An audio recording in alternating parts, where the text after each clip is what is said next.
Well, good morning to you. Trucker Todd here, and time for another video. Hope you guys had a great weekend. As you can tell by the title of this video, my weekend was pretty eventful too. This is not clickbait. The title is correct. I did quit Dart, and there were several reasons. I hope you guys will hang through till the end of the video so that you can hear all the reasons and what happened Friday. I'd hate for you to click out of it and miss the most important reasons why I quit. And I never know which ones you guys will think most important, but I'm certainly going to tell you the ones that bothered me the most. So before we go any further, you guys give this video a thumbs up, share it on your social media platforms. YouTube algorithms tell me that only about 25% of the people that watch my videos are subscribers. 75% of you, or roughly 3 out of 4 of you, are not subscribed to the channel. Make sure you get subscribed so you don't miss any of this ongoing deal. See where I go next, things like that. So, without any further ado, let's jump right in. Here we go. This is why I do this, why I'm out here, why I keep that hammer down. Flying by these road signs with home on my mind, with these wheels turning round. For my family and for my kids, for this life I wanna live. And this is why I do this. Alrighty, we're back. So, Friday, you guys know, this has been kind of an ongoing thing. My truck got backed into. And so Friday, I stopped at the Dart Yard in Dallas. I got there about 11 o'clock in the morning. I had a delivery, and they were going to put the mirror on.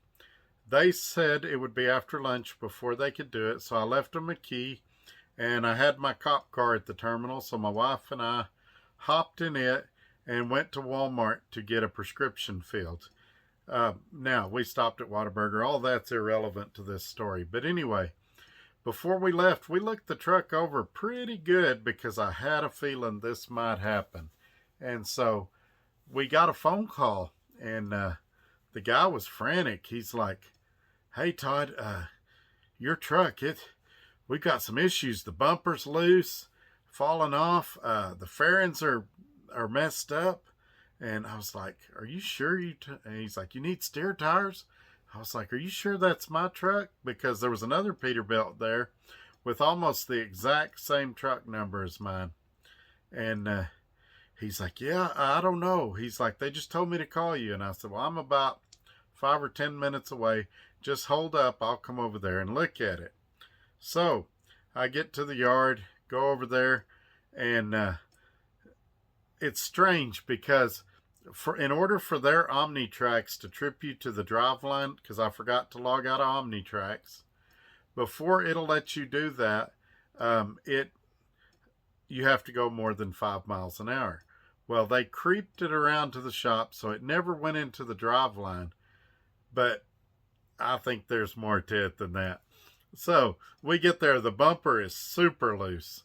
I mean, where I can flip it around and touch the front steer tire with it. But there's no rub marks on the bumper. The guy says, "Oh, you're going to have to get a new bumper corner. It's going to be $250. And there's no... I said, "Well, how did this happen? It wasn't loose when I left." "Oh, you obviously hit something." I said, "Okay, where's the point of impact?" "I don't know." He went over the whole bumper. There was no spots. So, anyway, I said, "Well, why can't we just put a bolt in it?" He's like, "Oh, I guess we could." So we go around to the fairings, which it wasn't the fairings like the cab extenders like I was thinking. It was actually the plastic covers that go over the fuel tanks. Coincidentally, both of these had a bolt come out and they were loose. Now, as for the front part and for the fairings on the back, it was clean like somebody had messed with it recently. I had just driven through a rain and dust storm in Colorado, and the truck's filthy. I'm going to show you a video in a minute, and you'll be able to see the truck is filthy. And it was really weird that these spots were clean. So Then he says, oh, you need steer tires too. And I said, okay, let's go look at them. And we went out and looked at them, and they were slightly worn. And, I was trying to make peace. I was trying to be, a get-alonger. So I said, all right, how much for steers? And he cut me a really good price on steers. But I said, if we're going to get steers, since there is some uneven wear, I want an alignment. And he said, all right, we'll see if we can get it aligned today. Well, a little bit later, he calls me, we can't get it aligned today. Do you still want the steers? I said, no. I said, it'd be stupid of me to put brand new steers on a truck that the alignment's off, because it's just going to wear them out again. And even if I get it aligned fairly quickly, there's still some minor wear that's already taken place, and the tires is not going to last as long as they normally would. I'd rather wait a few days and stop at a Southwest Tire or somewhere like that could do the alignment and the tires and everything all at once. Well, then all of a sudden, he's like, well, I don't think we can let you leave the shop if you don't get these tires, because we also found a crack in the driver's side steer tire. Really? Didn't mention that before. I want to see this. So we go back over there. He shows us the crack in the tire, and he's prying the treads apart trying to find it. And it was a very, very small crack. And I said, well, that's not a DOT violation, because the cords aren't showing. And, oh, well, we're not going to let you leave because that could blow. And so I called his boss, and he agreed with me. He's like, yeah, they sent me pictures, and I told him it's not a DOT violation. If you don't want to change those tires yet, you don't have to. They're perfectly fine. So here they've tried to sell me a $250 bumper, 2 steers, and all of this. And I'm like, this is crazy. So at this point, I'm really upset. There's a video I want to show you that'll show you all this. And then we'll get to what else happened, because had this just been it, we'd have went about our day like none of this had happened. But there's more to this story. Let me show you this video first. Here we go. So I'm here at the Dart Yard in Lancaster. This is their shop. And I knew that something was going to happen. This is the front bumper corner. You can see there's no damage to it. It is dirty. They said it was loose, and they've put a bolt in it and tightened it up. But, and they showed me it was loose. But it wasn't when I got here. And I want you to look at this.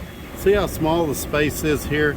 If this was loose, it would have rubbed on the tire. There would be tire marks.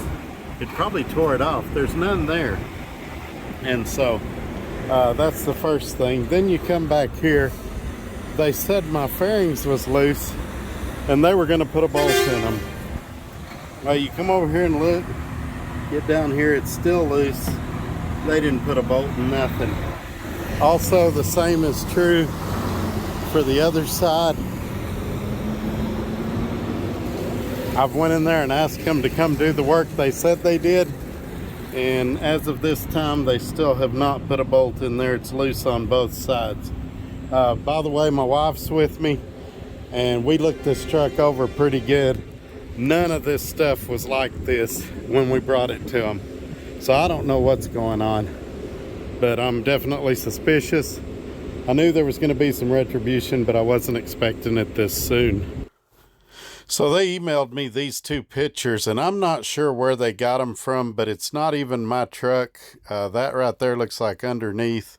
This second one, I don't know where they got that. There's nothing on my truck broken like that. This was obviously an attempt to do a fraudulent deal. Okay, so we get through all of that. They say, all right, your truck's done. I go out there. Guess what? They hadn't put the bolts in those fairings that they were so concerned about, those tank covers. So I went back in there and said, hey, y'all didn't even do the stuff you said you were going to do. So they had to go find the tech. He was working on something else, and get him to come over and put the 2 bolts in that they had made such a huge deal about, that I'll guarantee you they were in that truck when I got there this morning. But anyway, thought that was it. As they were putting those 2 bolts in, I sent a message to dispatch. And I guess this is what really, really upsets me. And dispatch, I said, hey, I need an empty trailer. Truck's out of the shop. And I had found a load on Landstar that was paying $7,100. It was $3.03 a mile. It had one stop in Denver, and it finalized in Washington State. And I said, hey, I need this empty fast. I've got a load that I'm not going to be able to take if I can't find a trailer. Well, Dart, in their infinite wisdom, lost their trailer tracking abilities. You guys might remember that recently 3G was shut down. Well, but we were notified 3G was going to be shut down over a year and a half ago. Instead of Dart being proactive and getting their trailer systems updated to something that they could still track, Dart has no tracking capabilities on their trailers until mid-August is what they're telling me. Now, if I was a customer, that would really, really concern me. But as a driver, that also really, really concerns me because they don't have a clue where their empties are. And they're just like, oh, go check this place, go check this place. Well, they lollygagged around for probably 2 hours. And all of a sudden, it got to the point that I wouldn't have time by the time they sent me a trailer location to go check and see if there's even an empty there and go pick the load up before the load closed.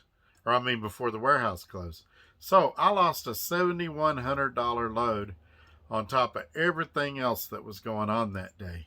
Now, we're sitting there. It's super hot outside. And I was getting ready to get out and walk the yard one more time because occasionally a driver will come in and drop an empty that Dart doesn't know about. Maybe we'd get lucky. And my wife's like, have you not had enough yet? Are you not tired of this? And I'm like, yeah, I really am. It's every day it's something, and I'm tired of making excuses for them, and I'm tired of the stress and the drama. And I said, do you want me to quit? And she said, yeah, I think I do. And I said, are you going to be mad at me if I quit? She said, no, I'm ready.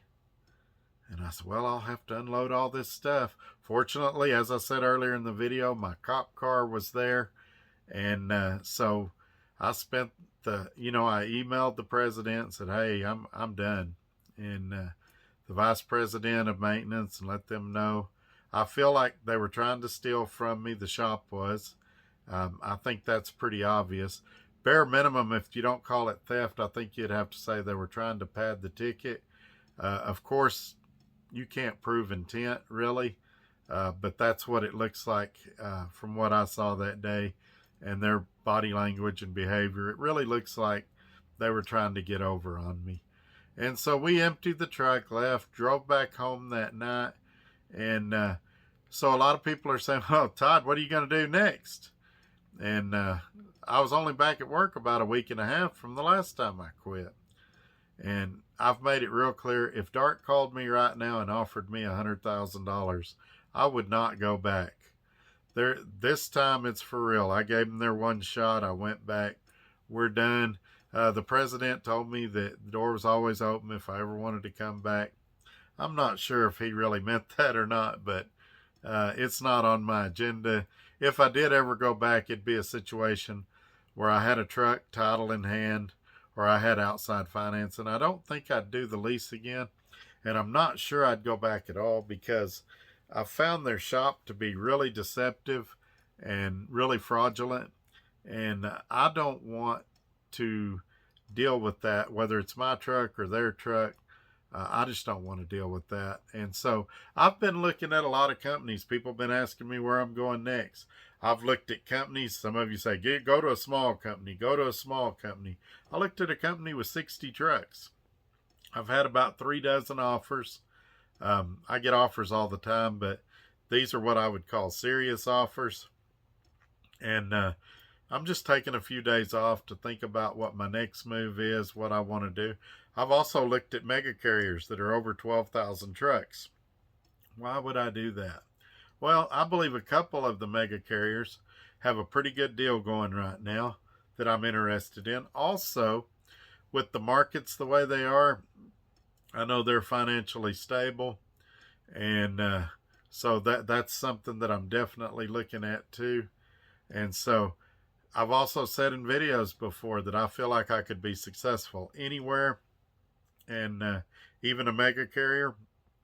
And so I might go there and prove that just to some of the belly achers out there that are always whining and complaining and talking about what a bad deal lease purchase is. So the short answer to that is I haven't made a permanent decision of what I'm doing next, and that's why it's so important for you guys to make sure you're subscribed so that you receive notifications when future videos come out. Remember to click that bell and select all, and it'll send you a little message when the next video comes out. I generally try to do them on Monday, Wednesdays, and Fridays at about 9 a.m. Central Time. Occasionally I miss a day. Now, Wednesday there might not be a video because now that I'm not at DART, I've got to do some editing and redo my intro that I do in the videos. The intro you saw today will probably be the last time you see that intro. Probably still keep the same music. Everybody seems to like it. But anyway, I need to wrap this video up. I certainly want to thank you guys for watching.